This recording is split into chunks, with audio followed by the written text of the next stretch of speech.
வணக்கம். நான் உங்கள் மைசாராஜன். இன்னைக்கு நம்ம ராஜன் கிச்சனில் அருமையான ஒரு மீன் குழம்பு வைக்க போகிறோம். தேங்காய் பால் வச்சு என்னென்னா, இந்த தேங்காய் பால் வச்சு வைக்கும்போது செம்மையாக இருக்கும்.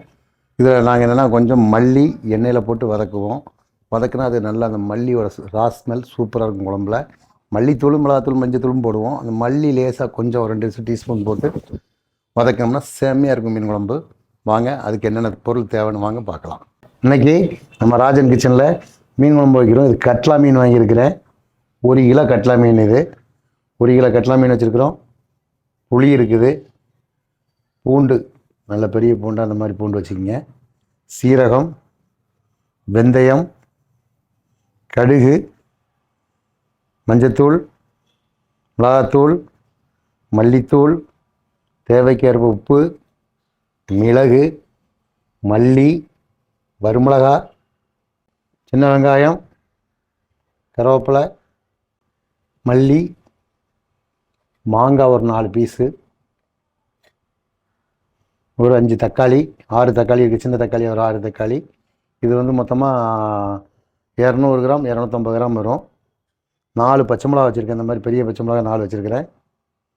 ஒரு துண்டு காயம் வச்சுருக்கிறேன். தாளிக்கிறதுக்கு நல்லெண்ணெய் வச்சுருக்கிறேன். தேங்காய் பால். இந்த தேங்காய் ஒரு அரை மூடி தேங்காய், சின்ன தேங்காயில் ஒரு அரை மூடி தேங்காய், அதில் பால் எடுத்து வச்சுருக்கிறேன். வாங்க சமைக்க போகலாம். இப்போது இந்த மீன் குழம்பு வைக்கிறதுக்கு நல்ல ஒரு மண்சட்டி வச்சுருக்கிறேன். மண்சட்டியில் வச்சா செம்மையாக இருக்கும் மீன் குழம்பு. என்னென்னா இன்றைக்கி வச்சு நாளைக்கு அந்த குழம்பு சாப்பிட்டா தேவாமிர்தமே இருந்த மாதிரி இருக்கும் அந்த மீன் குழம்புல. இந்த குழம்புக்கு தேவையான பொருள் வறுக்கிறதுக்கு என்னென்னு சொல்கிறேன். அடுப்பத்தை வச்சு வடச்சட்டி வச்சுருக்கிறேன். 2 டீஸ்பூன் நல்லெண்ணெய் ஊற்றுங்க. வெந்தயம் நல்லா வறுத்து அரைச்சோம்னா செம்மையாக இருக்கும் மீன் குழம்பு. ஒரு 1/4 டீஸ்பூன் கூட இருக்காது வெந்தயம். ஒரு அரை டீஸ்பூன் மிளகு, ஒரு 25 மிளகு இருக்கும். மல்லி,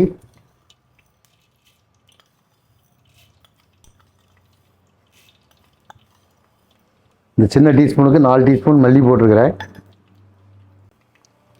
1 டீஸ்பூன், சின்ன டீஸ்பூன் 1 டீஸ்பூன் ஃபுல்லாக சீரகம், மறுபடியும் ஒரு அரை டீஸ்பூன் போட்டிருக்கிறேன். ஒரு 25 பல் பூண்டு வச்சுருக்கிறேன்.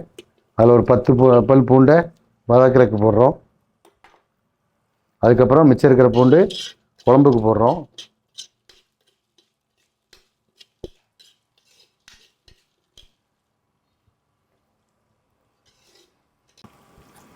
ஒரு 1/4 கிலோ சின்ன வெங்காயம் வச்சு வச்சுருக்கிறேன். அதில் ஒரு 100 கிராம் வெங்காயம் அரைக்கிறதுக்கு போட்டுக்கலாம்.